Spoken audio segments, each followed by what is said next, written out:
자, 어제 19명의 신규 확진자가 나왔습니다. 서울 이태원 클럽 감염을 중심으로 지역 사회를 통한 N차 감염이 다시금 여러 곳에 산발적 집단 감염을 낳고 있는 양상이어서 방역에 비상이 걸렸습니다. 네, 방역 당국은 이번 주말을 확산할 고비로 보고 있습니다. 네. 이번 시간 명승관 국립암센터 교수 또 최진봉 성공회대 교수와 함께 자세한 이야기 나눠보겠습니다. 어서 오십시오. 어서 오세요. 안녕하세요. 예. 자, 저희가 이제 대담 앞서서 중대본 회의 결과도 브리핑도 함께 보셨는데 일단 교수님께 여쭤보겠습니다. 지역 발생이 19건 중에 지역 발생이 9건이었거든요. 결과적으로 이번 일주일 내내 이태원 클럽발 그 확진 때문에 좀 시끄러웠었는데 한 자릿수로 일주일 만에 돌아온 것 의미가 좀 있어 보입니다. 네, 상당히 큰 의미가 있다고 생각을 합니다. 네. 그동안 일주일에 걸쳐서 뭐 20명대, 30명대까지도 올라갔었다가 바로 어제만 하더라도 27명이었죠, 그저께. 그리고 오늘 이제 19명으로 줄었습니다. 의미가 있는 것은 이제 이태원 그 클럽 방문자들 대상으로 전체적으로 한 3만 5천 건의 검사를 시행했었고요.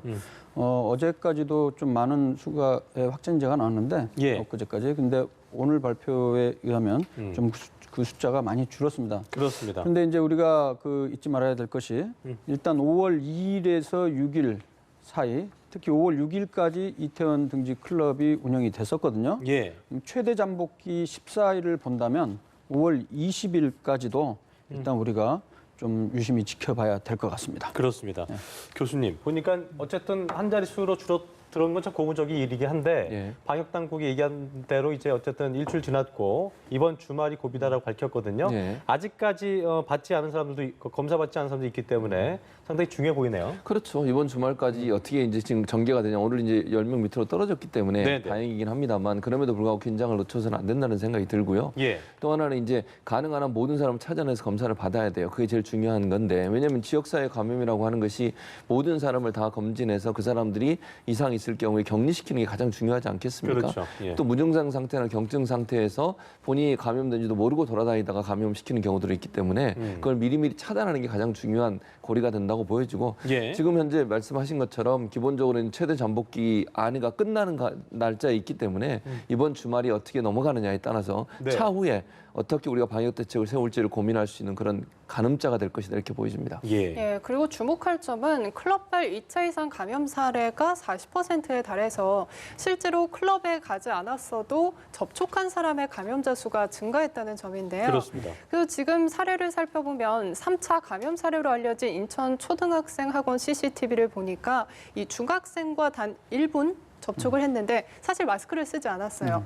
접촉을 했는데 감염이 됐다고 해요. 지금 이 상황 어떻게 보고 계세요? 일단 그 우리가 N차 감염이라고 하는 거는 이태원 클럽에 직접 방문해서 감염돼 확진된 사람을 1차 감염이라고 보면 그 이태원 클럽 확진자가 또 지역사회에 가서 접촉해서 퍼뜨리게 되면 2차 감염이 되겠고요. 실제 이 학원 강사 같은 경우에는 과외를 했던 학생에게 옮겼죠.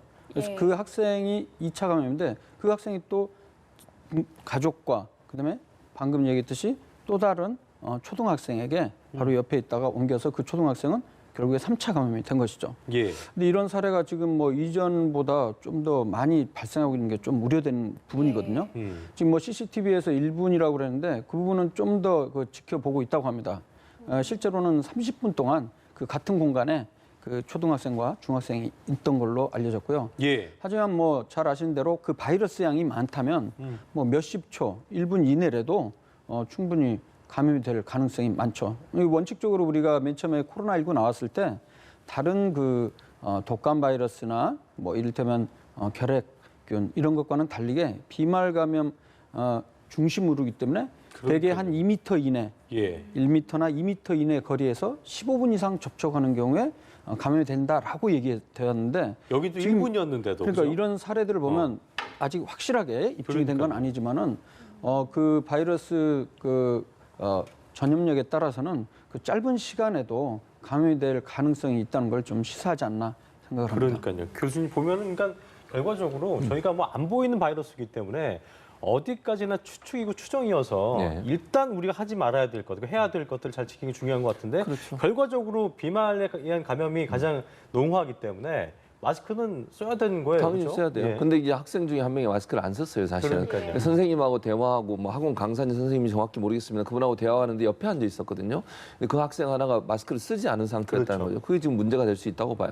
대화하다 보면 비말이 튈 수 있는 거잖아요. 맞아요. 또 하나 이제 명 교수님 얘기했듯이 이게 30분 동안 같은 곳에 있었다고 하면 다른 물건을 만졌을 가능성이 있어요. 예를 들면 거기가 좀 자습실 비슷한 곳이거든요. 그렇죠. 공부하는 거가 자기가 앉아서 공부하다가 어디를 뭐 나가다가 이동하다가 책상도 있고, 만질 수 뭐, 있고요. 문고리도 만질 수 있잖아요. 그렇죠. 문을 열 때. 거기를 그러니까 감염된 사람이 만진 장소를 다른 사람이 만졌을 경우 또 감염이 되는 거거든요. 그런 접촉의 가능성도 있기 때문에 제가 볼 때는 물론 잠깐 1분 동안 대화했다 하더라도 그 비말이 튀었을 가능성도 충분히 예측해 볼 수 있고 예. 또 이 학생이 30분 동안 뭐 같은 공간에 머물렀다고 하면 움직이거나 이동하거나 아니면 공부하는 과정에 다른 물건을 함께 만졌을 가능성도 우리가 충분히 얘기해 볼 수 있다는 거예요. 예. 또 들락날락하면서 문고리를 잡았을 가능성 이런 가능성이 있어서 우리가 이제 주의해야 될 것은 결국 지금 말씀하신 개인 방역을 철저히 지키는 거예요. 그렇죠. 어떤 상황에서 마스크 착용하고 손 세정 꼭 하고 그러니까 손 세정하기 전에 입을 만지거나 눈을 만지거나 안 되는 거거든요. 이런 부분들을 잘 지키는 것이 결국은 즉 개인 방역을 잘 지키는 것이 방역의 가장 우선적인 목표가 돼야 된다 이렇게 볼 수 있을 것 같습니다. 그렇습니다. 교수님 보니까 이게 아까도 얘기했습니다만 저희가 이제 직접적인 비말에 의한 어떤 뭐 침이 튄다거나 그런 감염도 있겠습니다만 노래방 같은 경우에는 3분 간격으로 사용한 뒤에 이제 그 코인 노래방이요. 좀 밀폐되어 있는 곳이긴 한데 들어가 있으면 그게 거기 공기 중에서도 계속 살아 있을 수 있나 봐요. 어디 묻지 않아도. 사실 그 코로나19 맨 처음에 나왔을 때는 방금 얘기했듯이 직접적인 비말, 즉 바이러스를 하면 침방울 같은 것이 바로 접촉을 해서 되는 거로 알려졌었는데 네. 지금 며칠 전에 그 미국 국립보건원과 그다음에 펜실베니아 대학교 연구소에서 그 한 연구 결과에 의하면 이게 기침을 했을 때 비말이 거의 한 8분에서 14분 정도 공중에 떠도는다. 즉 에어로졸 상태로 있다는 그런 보고를 한 적이 있어요. 분말된 상태로. 그렇죠. 이렇게. 직접 그러니까 그 현장에서 직접적으로 접촉을 하지 않다 하더라도 방금 얘기했듯이 코인 노래방에서 어떤 확진자가 노래를 부르고 나서 네. 그 나온 그 비말이 몇 분 이상 떠 있으니까 그 다음에 후속으로 들어온 그 손님 같은 경우에는 직접 그 환자 접촉을 하지 않았다 할지라도 네. 감염이 될 수 있다는 걸 흡입을 얘기하는 할 거죠. 때, 그렇죠? 네. 그래서 그럴 가능성이 지금 제기가 되고 있는 거예요. 이 부분은 여전히 아직까지 확실하게 입증된 건 아닙니다. 그렇죠. 그런 하나의 연구 결과가 있는 상황이기 때문에 그렇습니다. 어쨌든 간에 우리가 직접 환자 접촉하지 않더라도 그 아주 좁은 공간에서는 바이러스 양이 많이 남을 경우에는 이러한 에어로졸을 통한 감염도 가능성을 시사하지 않나 이렇게 우리가 좀 걱정을 해야 되겠습니다. 다른 예. 노래방에서는 같은 방을 이용하지 않았는데도 감염된 사례도 나왔거든요. 그러니까요. 그래서 서울시 같은 경우에는 공조 시스템 얘기를 그렇습니다. 했는데 방역 당국은 그 가능성을 좀 적게 네. 내다봤어요. 그런데 그 가능성도 완전히 배제할 수 없는 예. 게요. 가장 초기에 코로나19 나왔을 때 중국에서는 그런 연구 결과가 나왔었어요. 버스 안에서 예. 환자가 맨 뒷자리 바로 앞쪽에 앉아 있었는데 거기에서 한 4m 정도 떨어진 그 운전사 바로 뒷좌석에 있는 환자까지도 감염된 사례가 보고된 적이 있거든요. 예. 그거는 방금 얘기했듯이 환기에 의해서 공기가 떠돌아다니면서 멀리 있는 사람에게도 전파될 가능성을 배제할 수 없다는 것이죠. 그러니까 예. 우리는 지금 현재 상황에서 우리 코로나19에 대해서 아직도 3개월 지났지만 알지 네. 못하는 것들이 굉장히 많이 있거든요. 맞아요. 이런 연구 결과가 이제 가능성이 있다면 뭐 사전 예방의 원칙에 의해서 좀 그런 부분에 대해서는 좀 더 위험성에 대해서 무시하면 절대 안 된다고 생각합니다. 사실 교수님께서도 노래방 뭐 가보셨겠습니다만 네. 뭐 이제 넓은 곳이야 좀 그렇다 쳐도 코인 노래방은 굉장히 밀폐돼 있고 맞아요. 또 네. 노래를 마스크 쓰고 부를 수 있잖아요. 그럼 이제 못하죠. 마이크에도 침이 튈 것이고 그렇죠. 엄청나게 당연하죠. 위험한 상황인 것 같긴 해요. 그럼요. 지금 말씀하신 것처럼 기본적으로 공간이 한 2-3명 들어가면 꽉 차는 예. 공간이에요. 예. 그러다 보면 거기서 막 또 춤추면서 움직이기도 하고 그렇죠. 이러잖아요. 그러다 보면 비말이 튈 수밖에 없고 예. 비말이 모 연구에 따르면 한 연구에 따르면 8분 정도 공중에 떠 있을 수도 있다는 얘기까지 네. 나와요. 그 비말 자체가. 그럼 비말이 튀어서 계속 남아 있을 가능성. 예컨대 코인 노래방에 누가 들어가고 1-2분 만에 또 다른 사람이 들어갔을 경우에 공기 중에 떠 있을 가능성 충분히 예측해 볼 수 있고 그렇죠. 또 하나 노래방에 가면 손을 닿는 곳이 너무 많아요. 예. 자, 마이크 잡죠. 그다음에 버튼 누르죠.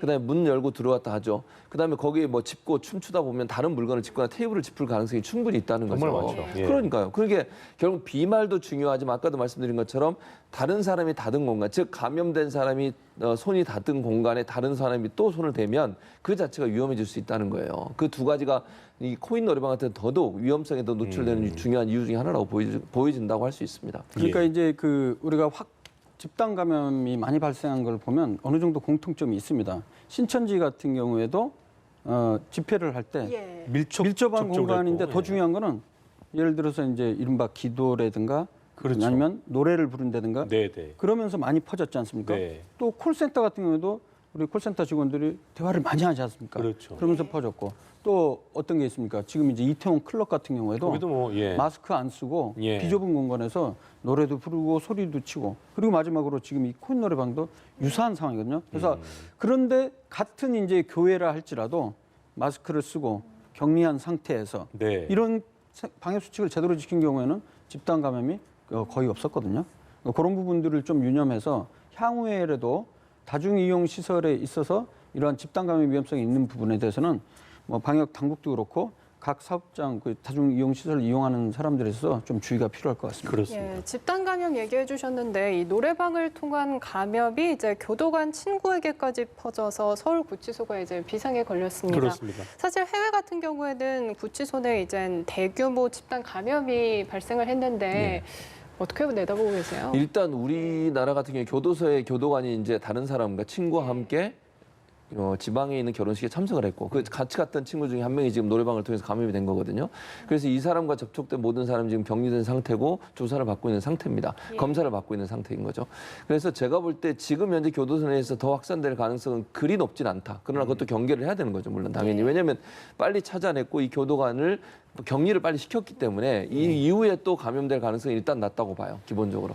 그러나 이제 중요한 거는 이분하고 만났던 많은 사람들이 외부에 있기 때문에 문제라는 교도소라고 하는 것은 그래도 일정 부분 활동이 제한되잖아요. 네. 그런데 예를 들어보겠습니다. 이 교도관이 했던 일의 역할이 뭐냐면 교도소의 수용자들을 면회 오는 사람한테 데려다 주는 역할을 했어요. 그러면 수용자와 접촉이 됐잖아요. 예. 또 그렇죠. 한두 명이 아니잖아요. 또 면회 온 사람과 만났을 가능성이 있어요. 예. 특히 이게 일반 면회 같은 경우에는 교도소 가면 이렇게 그 막혀 있는 부분에서 전화기 갖고 면회를 하지만 예. 변호사들 같은 경우는 그냥 변호사 면회는 공간이 아무것도 막혀지지 않는 공간에서 대화를 하게 돼 있어요. 오픈된 공간이죠. 아, 그렇죠. 그렇죠? 그게 예. 이제 변호사 접견인데 그렇죠. 그 변호사들이 다 찾아졌느냐 하는 문제가 첫 번째 문제고 두 번째 그분들이 또 밖에 나와서 활동을 하시잖아요. 그렇죠. 그러니까 교도소 안에 있는 분들이 사실 어느 정도 제한이 되지만 변호인들이나 면회를 갔다 오신 분들 같은 경우에는 그분과 접촉하고 나서 또 그분이 함께 온 그 수용자와 접촉하고 나서 또 밖에서 활동을 하시기 때문에 여기에서 2차, 3차 감염이 일어날 가능성, 위험성은 남아있다. 그러나 교도소 내에서의 감염 가능성 어느 정도 제가 볼 때는 좀 뭐 전혀 없다고 볼 수는 없지만 그렇게 네. 높지 않은 상황이라고 볼 수 있을 것 같습니다. 참 많은 걸 바꿔놓고 있는데 네. 서울중앙지법 등 법조계도 뒤집힌 게 이게 대대적인 이렇게 재판 연기, 법정 폐쇄되고 이런 게 처음이라고 하잖아요. 처음이에요. 그러니까 예. 법원이 생기고 나서 이렇게 완전히 법원이 다 문을 닫는 경우는 처음이고요.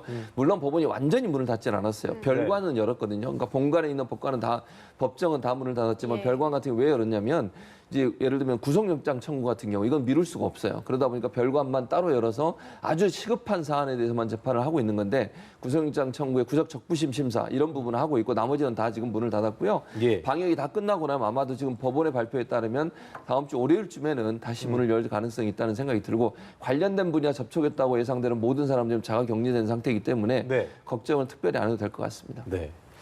보니까 교수님 이번에 어떻게 보면 이태원 클럽발 그 생겼던 시점이 지난번에 이제 왜 저희 연휴 때 그때 이제 사회적 거리두기에서 생활적 거리두기로 바뀌는 그 시점 때 이제 여러 전문가들도 그렇고 정부도 고민을 많이 했고 굉장히 조심스러웠었는데 그때 생기다 보니까 사회적 거리두기를 좀 더 늦췄어야 되는 게 아니냐는 어떤 그런 뭐 전문가의 분석도 있었는데요.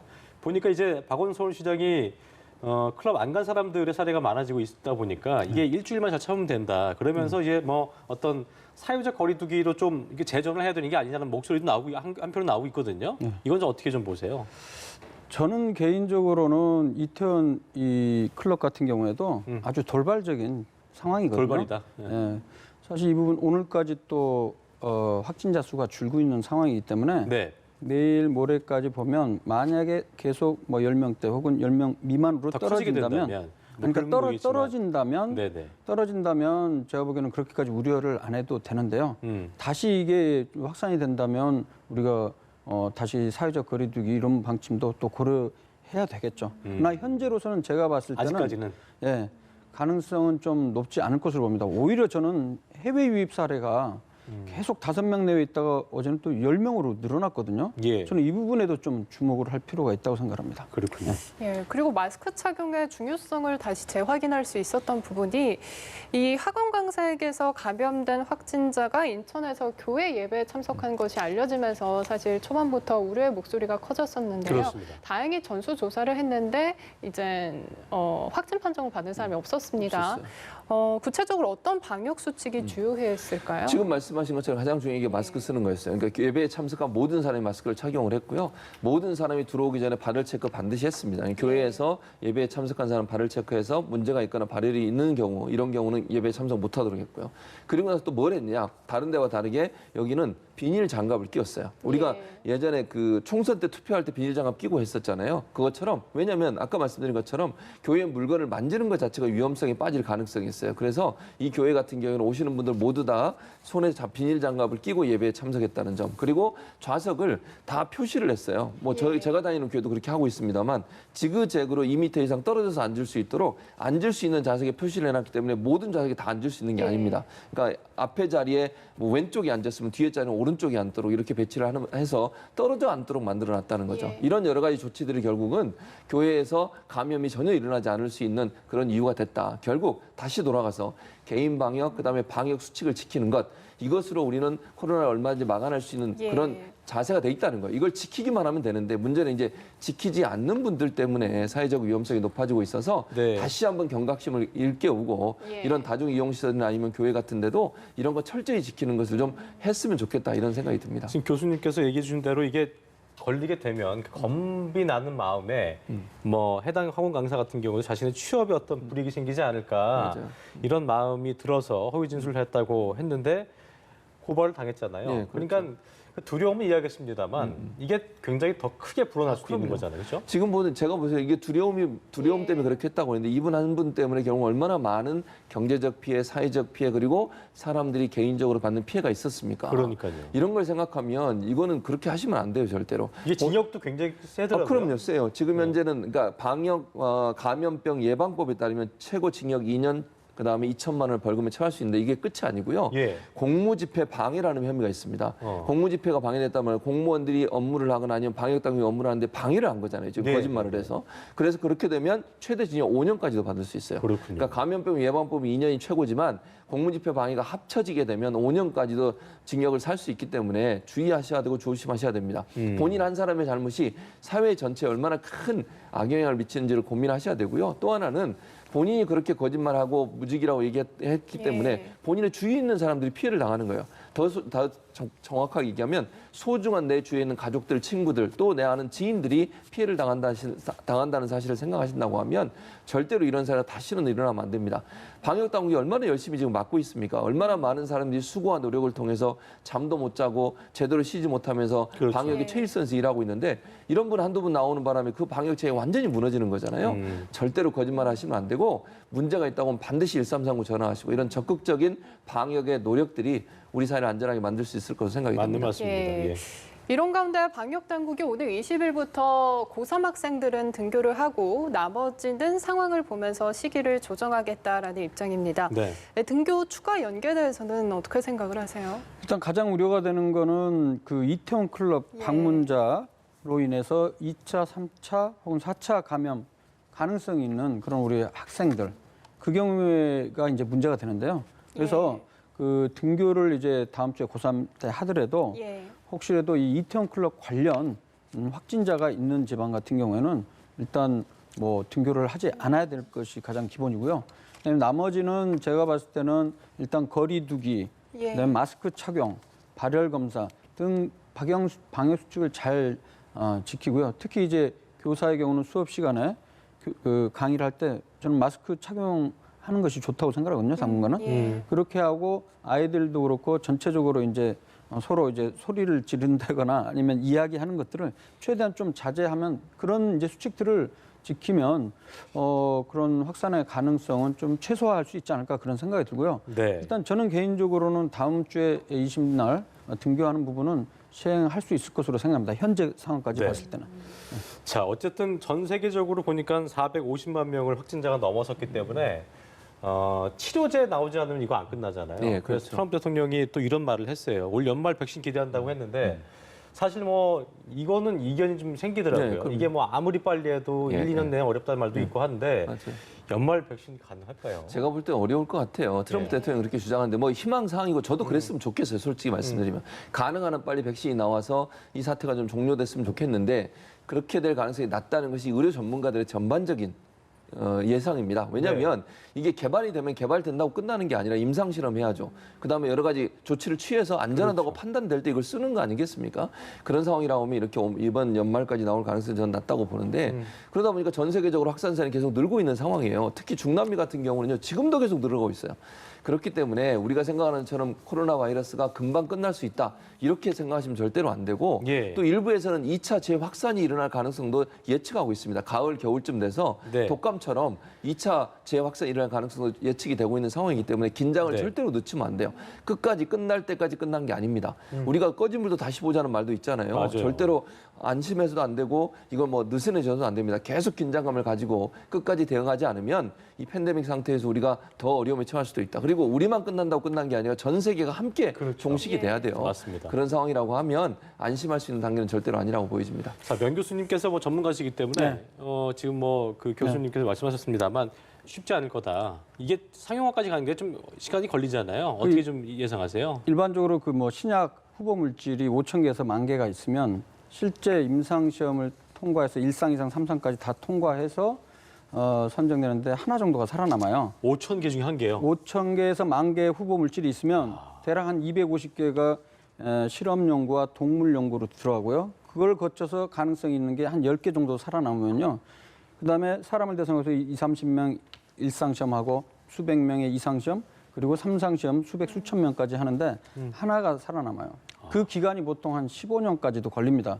그런데 지금 이런 특수한 그 감염병과 관련한 경우에는 그런 그 시간이 많이 단축이 됩니다. 예. 근데 단축이 된다 하더라도 보통의 경우 아무리 빨라도 1년에서 1년 반을 잡고 있는 그러니까 거거든요. 물리적인 시간이 필요하다는 거죠. 그렇죠. 아무리 빨라도. 그런데 특히 치료제 말고 백신 같은 경우는 더 어려운 게 새롭게 개발을 해서 실험실 연구와 동물 실험 그리고 사람을 대상으로 해서 주사를 놓은 다음에 얼마나 예방 효과인지 또 경과 관찰을 해봐야 되거든요.